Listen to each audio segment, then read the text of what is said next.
దేవుడు మీ జీవితంలో ఎన్నో రకాలైనటువంటి ఇబ్బందుల నుంచి, మీకు విరోధంగా రూపించబడిన ప్రతి ఆయుధం నుంచి ఆయన మిమ్మల్ని తప్పించాడు. ఎందుకనగా సంఖ్యాకాండము 23వ అధ్యాయము 19వ వచనము 20వ వచనము మనం చూసుకున్నట్లయితే, దేవుడు అబద్ధమాడుటకు ఆయన మానవుడు కాడు, పశ్చాత్తాప పడుటకు ఆయన నరపుత్రుడు కాడు. ఆయన చెప్పి చేయకుండునా, ఆయన మాట ఇచ్చి స్థాపించకుండునా.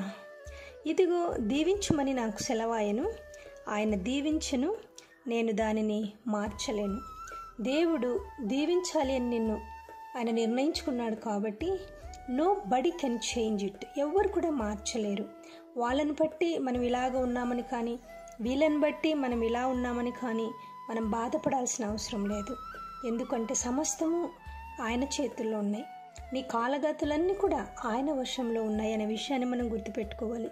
తర్వాత ఎవరైతే వాళ్ళ ద్వారా వీళ్ళ ద్వారా మనకి ఏదో జరుగుతుంది అని అనుకునే వాళ్ళకి కూడా దేవుని వాక్యం చెప్తుంది. 23వ వచనం, సంఖ్యాకాండం 23:23లో, నిజంగా యాకోబులో మంత్రం లేదు, ఇశ్రాయేలులో శకునం లేదు.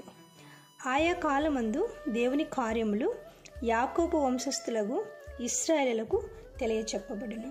కాబట్టి మీకు ఏమి జరుగుతుందని భయపడద్దండి, మీకు ఏదో జరిగిపోతుందని ఆలోచించొద్దండి. సమస్తము ఆయన చేతిలో ఉంది. మీ పిల్లల జీవితం కావచ్చు, మీ వ్యాపారాలు కావచ్చు, మీ ఉద్యోగాలు కావచ్చు, మీ ఆరోగ్యం కావచ్చు, ఇంకా ఏదైనా కావచ్చు, అది సమస్తము ఆయన చేతిలో ఉంది.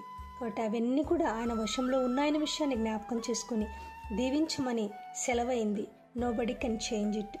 మీకు దీవెన కలగాలని ప్రార్థిస్తున్న మీ సహోదరి ఎస్తేర్ ఇవాంజలిన్. ఆమెన్.